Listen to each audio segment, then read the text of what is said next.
وفاق کمزور ہوتا ہے.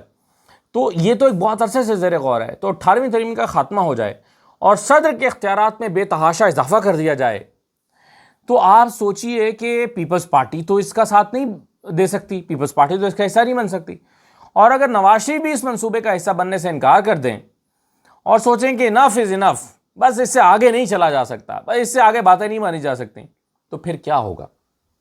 پھر نون لیگ سے ہی پھر شہباز شریف تو ظاہر ہے بھائی, شاید بھائی کے ساتھ جائیں. اگر تو شہباز شریف بھائی کے ساتھ جائیں تو ایسی صورت میں ایک پیچھے آپ کا تیار وزیر اعظم ہونا چاہیے جس کا نام ہو سکتا ہے ممکنہ طور پر محسن نقوی.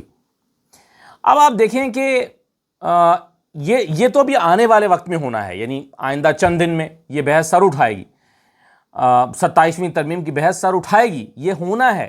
2/3 اکثریت ایسے ہی نہیں حاصل کی گئی. 2/3 اکثریت جس طرح سے مخصوص نشستیں کھینچ تان کے حاصل کر کے نون لیگ کو دی گئی ہے اور پیپلز پارٹی کو دی گئی ہے, کوئی بڑا مقصد اس کے پیچھے حاصل کرنا مقصود ہے تو یہ 2/3 اکثریت حاصل ہوئی ہے, ورنہ نہیں ہوئی.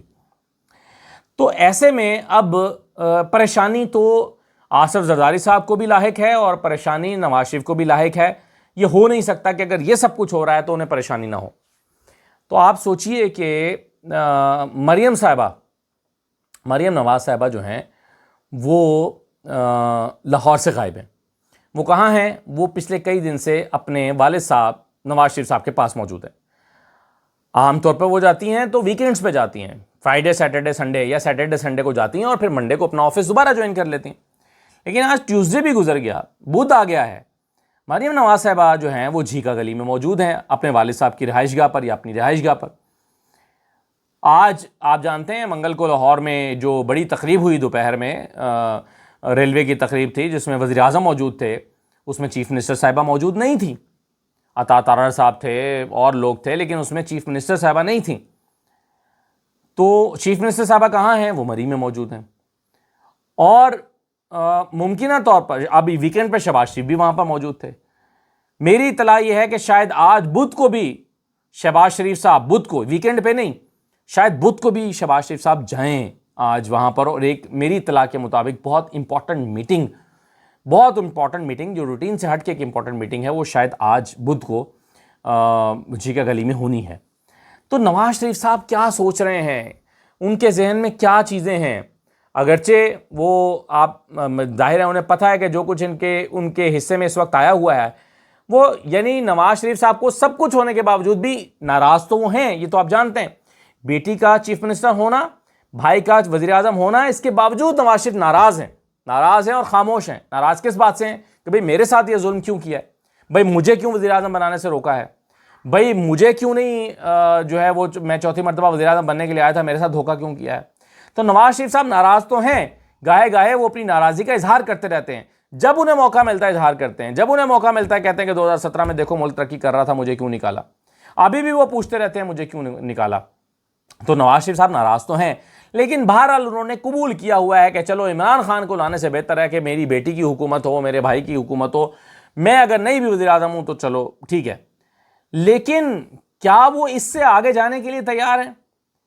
کیا وہ یعنی یہ سب کچھ ہوتا دیکھ رہے ہیں, آئین کا ڈھانچہ بدل گیا, عدالتیں تباہ ہو گئیں, عدالتیں ایک ایسی, یعنی جو نون لیگ کے اندر سنجیدہ اذہان ہے وہ پریشان ہے اس بات پر کہ بھئی آج تو ہم نے عدالتیں اپنے قابو میں کر لی ہیں, کل کو کسی اور کی حکومت ہوگی تو کیا ہوگا, ہمارے ساتھ کیا ہوگا. نون لیگ کے سنجیدہ اذہان وہ نہیں جن کا ٹیما لگ گیا ہے, جو ان کو داؤ لگ گیا ہے, جو فارم 47 پہ ہار کے وزیر اعظم وزیر بنے بیٹھے ہیں, وہ نہیں. وہ لوگ جنہوں نے اس سیٹ اپ کا حصہ بننے سے بھی انکار کر دیا, اسعد رفیق جیسے لوگ اور لوگ یا جن کو نہیں حصہ بنایا گیا, وہ سارے لوگ پریشان تو ہیں کہ بھئی یہ سب کچھ ٹھیک نہیں ہو رہا. تو یہ کیسے ممکن ہے کہ نواز شریف صاحب اس پر بہت مطمئن ہو, جو کچھ آج ہو رہا ہے اس پر وہ بہت مطمئن ہو, تو یہ کیسے ممکن ہے؟ تو مسلسل مشاورت کا عمل تو جاری ہے. ویکینڈ پہ بننا کیا آپ لینے کے لیے جائیں گے چیف منسٹر اور وزیر اعظم, کیوں نواز شریف صاحب سے کن باتوں پر جا کر کن امور پر ڈسکشن کریں گے, کوئی بہت امپورٹنٹ معاملات چل رہے ہیں. تو اگر یہ ساری چیزیں جو میں نے آپ کے گوش گزار کی ہیں, آپ ان کے ڈاٹس کو کنیکٹ کر کے دیکھیں تو آپ کو اندازہ ہوتا ہے کہ آنے والے دن میں ایک یدھ پڑنے والا ہے, اور ایک ایسی چیز جس میں کانفلکٹ ہو سکتا ہے یا اس میں ایک ظاہر ہے جب کانفلکٹ ہوتا ہے تو پھر آپ دکھاتے ہیں کہ بھائی اگر تم انکار کرو گے تو پھر یہ نہیں ہے تو پھر یہ ہے، آپ آپشن کے طور پر پھر ٹیبل پر دوسری چیزیں نظر آنے لگتی ہیں۔ تو اب دیکھنا یہ ہے کہ کیا واقعی یہ جو ابھی صرف ڈرائنگ رومز میں بات چیت شروع ہوئی ہے، یا اس کو فلوٹ کیا گیا ہے، یا یہ ڈسکشن میں آیا ہے، یا یہ زیر غور آیا ہے کہ محسن نقوی صاحب کو لاہور سے الیکشن لڑا کے ایم این اے بنایا جائے، اور اگر وقتی طور پر ضرورت کچھ نہ پڑے تو ٹھیک ہے، ایم این اے کے طور پر وہ وزیر داخلہ بن جائیں، سینیٹر کسی اور کو بنا دیں گے، ایم این اے کے طور پر انہیں بنا دیں۔ ویسے بھی یہ ایم این اے کی سیٹ تو دیکھیں نا پی ٹی آئی ہی کی تھی، نون لیگ کو تو ایک اضافی سیٹ ہی مل جائے گی نا، نون لیگ کا کیا جائے گا؟ تو اگر تو شہباز شریف صاحب چلتے رہتے ہیں اور منصوبے کے مطابق ساری چیزیں آگے بڑھتی ہیں تو پھر ٹھیک ہے، محسن نقوی صاحب وزیر داخلہ تو ہیں ہی، لیکن اگر شہباز شریف صاحب جو ہیں وہ کو آئیں بائیں شائیں کرتے ہیں بھائی کے کہنے پر، تو پھر ان کو دکھایا جائے گا کہ بھائی تم پھر وزیر اعظم نہیں ہو، وزیر اعظم پھر یہ ایک اور تیار پڑا ہے۔ دیکھیں یہ شریف فیملی کے ساتھ پہلی مرتبہ نہیں ہو رہا ہے، ایک واقعہ میں پہلے بھی سنا چکا ہوں، میں پھر سنا دیتا ہوں۔ آپ کو یاد ہوگا چیف منسٹر بنائے گئے تھے نواز شریف 1985 میں، جب وہ چیف منسٹر بنے تو کچھ عرصے کے بعد انہیں اندازہ ہونے لگا کہ یار چیف منسٹر کے تو بڑے اختیارات ہوتے ہیں، اور انہیں لگنے لگا کہ بھائی میں اپنے اختیارات کا استعمال کروں گا، میں تو سچ مچ کا وزیر اعلیٰ ہوں۔ تو اس بات کو جب یہ پتہ چلی اس وقت کے پریزیڈنٹ ضیاء الحق صاحب کو، تو ضیاء الحق صاحب کو بڑی تکلیف ہوئی کہ بھائی میں اسے لے کر آیا ہوں، میں نے اس کو لا کر سیاست سکھائی اور اس کو چیف منسٹر بنایا، یہ مجھے ہی آنکھیں دکھا رہا ہے۔ تو اس وقت پھر انہوں نے جو ہے وہ پیر پگارا صاحب سے کہا کہ بھئی یہ کیا معاملہ ہے؟ پیر پگارا صاحب نے کہا فکر نہ کریں میں کرتا ہوں۔ پیر پگارا صاحب نے ان کے مخالف سیاسی قوتوں کو اکٹھا کیا، ان سے کہا کہ تیاری کرو تحریک عدم اعتماد کی، یہ نواز شریف کے خلاف تحریک عدم اعتماد لے کر آنی ہے، میں تمہیں چیف منسٹر بنا رہا ہوں۔ ایک اور سے کہا کہ تمہیں چیف منسٹر بنا رہا ہوں۔ ان لوگوں سے کہا کہ آپ کو چیف منسٹر بنا رہے ہیں، تیاری کریں ان کے خلاف۔ اور ان لوگوں نے میٹنگ شروع کر دی، چودھریز بھی ملے بیٹھے سارے آپس میں، تو نواز شریف کو تو سمجھ آ گئی کہ اوہو کام تو خراب ہو گیا ہے، میری جگہ تو کوئی اور چیف منسٹر آ رہا ہے۔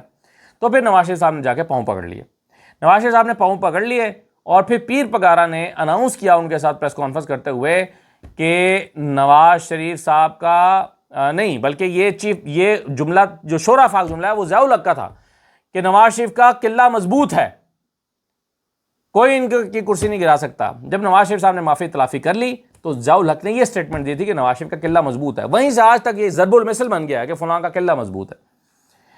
اور پیر پگارا نے سٹیٹمنٹ دی تھی، انہوں نے کہا تھا کہ نواز شریف کی بورے میں سوراخ تھا، میں نے اس کی سلائی کر دی ہے، یعنی اب ان کی طبیعت ٹھیک کر دی ہے۔ تو نواز شریف صاحب کو جب یہ اندازہ ہونے لگتا ہے کہ بھائی اب وہ گئے اور ان کا متبادل سامنے کھڑا ہے، تو پھر وہ بات مان بھی جاتے ہیں۔ تو اب دیکھنا یہ ہے کہ کیا یہ ساری سچویشن اس طرح سے ارائز ہوتی ہے اور شہباز شریف کو اپنا متبادل کہیں پر دکھائی دینے لگتا ہے، اور وہ اپنے بھائی کو کنونس کر پاتے ہیں یا نہیں کر پاتے کہ بھئی جو کہا جا رہا ہے اس کو مان جائیں۔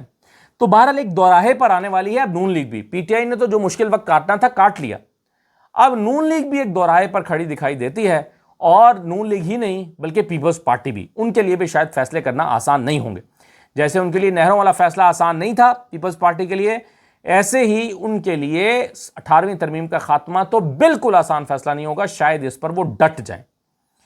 اس طرح کی سچویشن جو ہے وہ بنتی ہوئی دکھائی دے رہی ہے۔ اب اس میں نے آپ کو جیسے کہ کہا شروع میں کہ ابھی یہ ڈسکشن شروع ہوئی ہے، یہ غور شروع ہوا ہے کہ محسن نقوی صاحب کو الیکشن لڑا کر میاں زر کی سیٹ پر نون لیگ کے ٹکٹ سے نون لیگ کے کھاتے میں پارلیمنٹ کے اندر لایا جائے، قومی اسمبلی کے اندر لایا جائے۔ باقی اس کی ضرورت کیوں محسوس ہوتی ہے اس پر میں نے اپنا ایک تجزیہ سا پیش کیا ہے، آپ کامنٹ سیکشن میں بتا سکتے ہیں کہ آپ کو سچویشن کیا بنتی ہوئی دکھائی دے رہی ہے۔ اجازت دیجیے، اللہ حافظ۔